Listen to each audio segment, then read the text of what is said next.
श्रद्धा murder case में आरोपी आफताब का कुछ देर में पॉलीग्राफ टेस्ट होगा। आफताब को लेकर दिल्ली पुलिस एफएसएल लैब पहुंची है और कल ये टेस्ट आपको बताएं नहीं हो पाया था, जिसकी वजह से आफताब की तबीयत इसकी वजह इसको बताया गया था। तबीयत खराब होने की वजह से टेस्ट कल नहीं हो पाया, लेकिन आज पुलिस लैब लेकर पहुंची है आफताब को। आपको बता दें कि उसकी कस्टडी के 3 दिन बचे हैं और कई सवालों के जवाब अब भी बाकी हैं। आफताब के लाई डिटेक्टर टेस्ट में केस से जुड़े सवाल किए जाएंगे और इस पूरी प्रक्रिया की वीडियोग्राफी की जाएगी। इस टेस्ट के जरिए हत्या का मकसद और हत्या का तरीका या सीक्वेंस ऑफ क्राइम जानना होगा।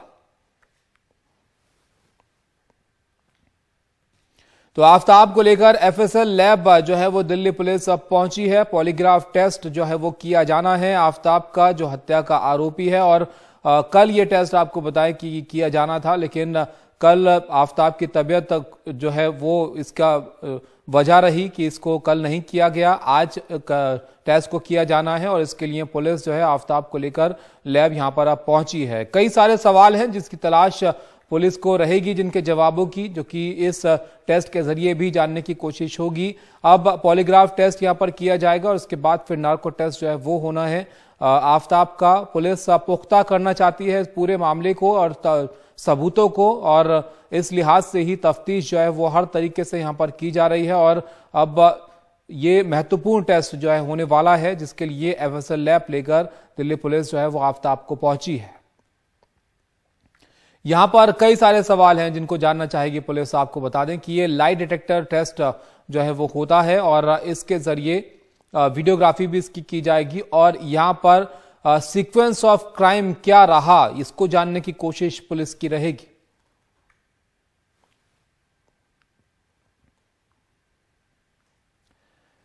आगे बढ़ते हैं और अब खबर आपको जम्मू कश्मीर से दिखाते हैं, जहां पर सांबा सेक्टर के विजयनगर में सीमा पार से ड्रोन के जरिए एक पैकेट गिराया गया है। सुरक्षा बलों ने इस पैकेट को अपने कब्जे में ले लिया है। भारत पाकिस्तान सीमा पर ड्रोन से पैकेट गिरा और जांच के बाद पैकेट से 5 लाख भारतीय करेंसी, चाइनीज पिस्टल, मैगजीन मिली है और करीब 60 राउंड कारतूस, डेटोनेटर और आईईडी भी पैकेट में मिला है। सरहद पार से पाकिस्तान की साजिश की आशंका वो इसके बाद जताई जा रही है। सुरक्षा बल इस पैकेट के बारे में और जानकारी जुटा रहे हैं।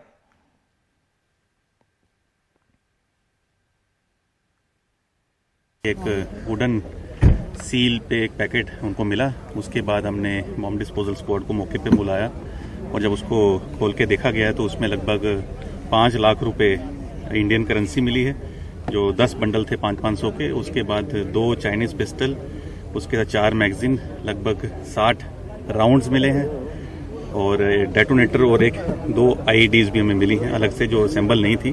उसकी हमने आगे की कार्रवाई शुरू की है। हमारे सहयोगी नजीर हमारे साथ जुड़ गए साथ जानकारी के लिए। नजीर, एक पैकेट यहां पर आता है जिसमें 5 लाख भारतीय करेंसी, चाइनीज पिस्टल और यहां तक कि डेटोनेटर और आईईडी भी इस पैकेट में मिला है। किस तरह की साजिश की आशंका इसके बाद जताई जा रही है? और जाहिर है ये पैकेट यहां भेजा गया तो कोई यहां पर होगा इसको रिसीव करने के लिए, उसको लेकर क्या शक है यहां पर पुलिस का?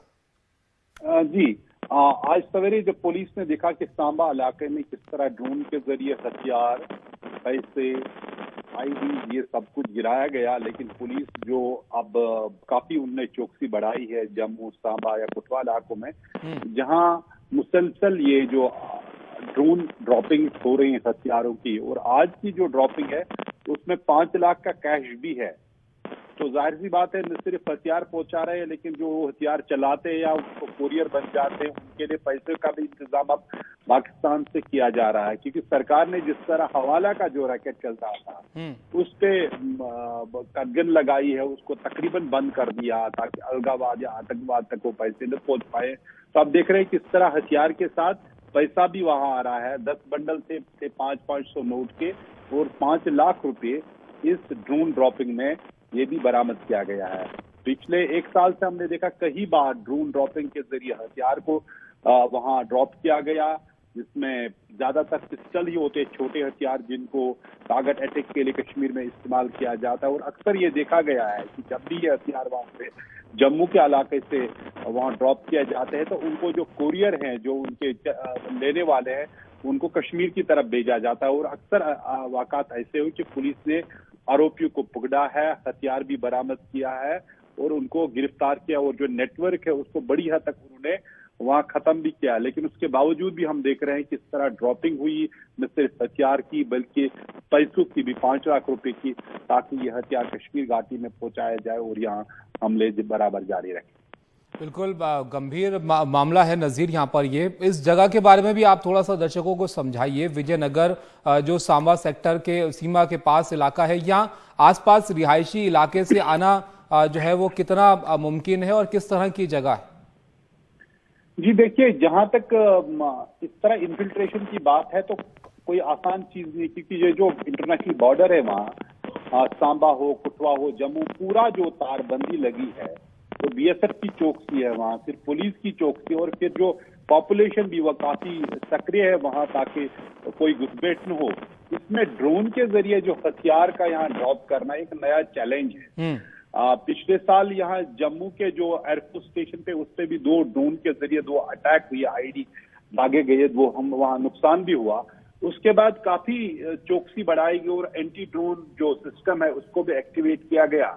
लेकिन जाहिर सी बात है, जब तक पिछले 30 साल से घुसपैठ को रोकने के लिए जो जमीन पे नजर रखते थे सुरक्षा फोर्सेस, अब उनको आसमान की तरफ देखना भी पड़ता है दिन रात। और कई बार ड्रोन के जो एक्टिविटीज है उनको नाकाम बनाया दिया गया। पिछले ही दिनों, कुछ ही दिन पहले एक ड्रोन की एक्टिविटी को जम्मू एयरपोर्ट के नजदीक भी ऑब्जर्व किया गया था।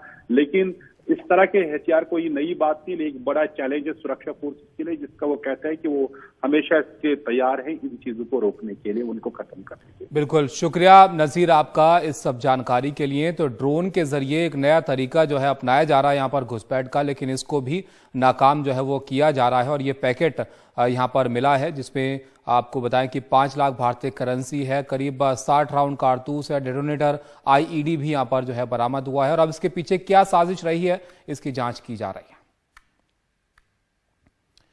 कर्नाटक के मंगलुरु धमाका मामले में खुफिया विभाग के हाथ एक खत आया है जिसमें इस्लामिक रेजिस्टेंस काउंसिल ने धमाके की जिम्मेदारी ली है। इसके मुताबिक धमाके का टारगेट मंगलुरु का कद्री मंजुनाथ मंदिर था। खत में एडीजीपी आलोक कुमार को धमकी दी गई है, लेकिन ये आया कहां से है ये साफ नहीं है। पुलिस के मुताबिक ये पहली बार सामने आया है। पुलिस ये भी पता लगा रही है कि ये चिट्ठी असली है या फर्जी है और ये आई कहां से है। आपको बता दें कि बेंगलुरु में एक ऑटो रिक्शा में ब्लास्ट होने के बाद कल राज्य के गृह मंत्री ने घटनास्थल का दौरा किया था। वहीं कर्नाटक के पुलिस महानिदेशक प्रवीण सूद ने बताया कि सही समय पर एनआईए मामले की जांच अपने हाथ में ले लेगी।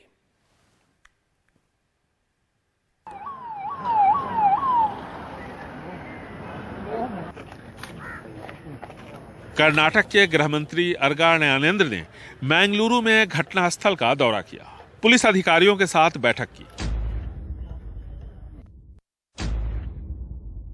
शनिवार शाम को यहां एक चलते ऑटो रिक्शा में धमाका हुआ था। धमाके का मास्टरमाइंड शारिक भी घायल हुआ, जो अब पुलिस की हिरासत में है। प्रेशर कुकर में रखे आईडी धमाके में ऑटो रिक्शा चालक पुरुषोत्तम पुजारी भी जल गया, जिसका फिलहाल इलाज चल रहा है। अरगा न्यानेंद्र ने 50,000 रुपए पुरुषोत्तम को दिए। शारिक जहां जहां भी गया है, पुलिस टीम हर जगह गई है, जैसे नागरकोइल, मदुरई, कोयम्बतूर, कोच्चि, सभी जगहों पर, ताकि हमें ये पता चल सके कि इस साजिश के पीछे उनके साथ कोई और था या नहीं। पुलिस के मुताबिक मास्टरमाइंड शारिक सोशल मीडिया के जरिए आईएसआईएस के हैंडलर्स के साथ संपर्क में था।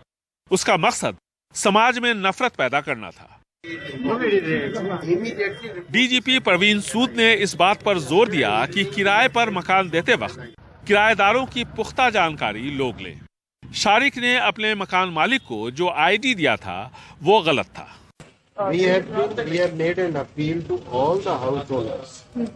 हम सभी मकान मालिकों से अपील करते हैं कि वे किराएदारों की पुख्ता जानकारी इकट्ठा करें। लाखों की संख्या में मकान किराए पर दिए जाते हैं, उनकी आईडीज को चेक करें। पुलिस के भरोसे ना रहें, ये उनके हित में है। हालांकि शारिक के मामले में उसने फर्जी आधार कार्ड मकान मालिक को दिया था, ऐसे में क्या कहा जा सकता है। धमाका चलते हुए ऑटो में हुआ था, ऐसे में सवाल ये उठता है कि इस बॉम्ब के निशाने पर कौन था, किस जगह को धमाके के लिए चुना गया था। इस सवाल का जवाब अब तक पुलिस के पास नहीं है। हालांकि पुलिस का कहना है कि जांच से जुड़ी हुई तमाम जानकारी केंद्रीय एजेंसियों को दी जा रही है और सही वक्त पर एनआईए जांच अपने हाथ में ले लेगी। बेंगलुरु से कैमरामैन गोविंद मूर्ति के साथ निहाल किदवई, एनडीटीवी इंडिया। नोएडा में पुलिस और बदमाश के बीच एनकाउंटर हुआ है और इस एनकाउंटर में घायल हुआ फरार बदमाश को पुलिस ने पकड़ा है। यहां पर तमंचा, कारतूस और चोरी की बाइक भी बरामद की गई है। पकड़े गए बदमाश का नाम आबिद है और ये फिलहाल अस्पताल में भर्ती है। 20 अक्टूबर को नोएडा के इकोटेक 3 इलाके में जो है वो वारदात की थी और कार सवार को बंधक बनाकर पोलो कार की लूट जो है इसने की थी। आरोपी आबिद के 3 साथी पहले ही गिरफ्तार हो चुके हैं।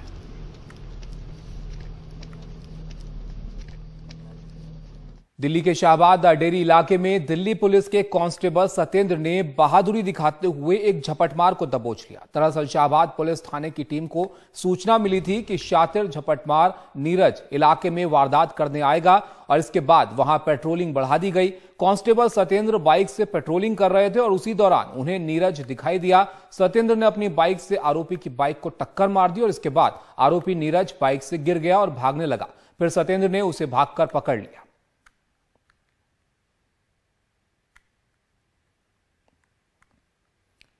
पंजाब के पठानकोट में पुलिस ने कल 4 लोगों को गिरफ्तार किया। इन चारों लोगों पर आरोप यह है कि ये हथियारों के साथ सोशल मीडिया पर तस्वीरें पोस्ट करते थे, जो कानूनी तौर पर अपराध है।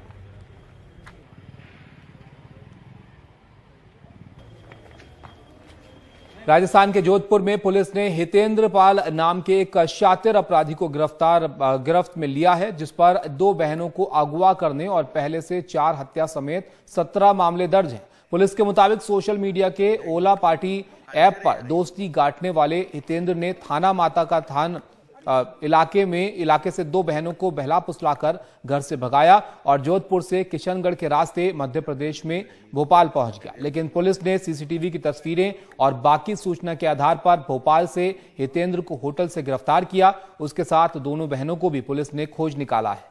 पुलिस के मुताबिक हितेंद्र सोशल मीडिया के जरिए लड़कियों को अपने जाल में फंसाता है और फिर उनके साथ शारीरिक संबंध बनाकर उनकी तस्वीरें खींचता है और लड़कियों की आईडी का इस्तेमाल कर बैंक खाते बनाकर उनसे पैसे वसूली के साथ उन्हें तरह तरह से ब्लैकमेल करता रहा है।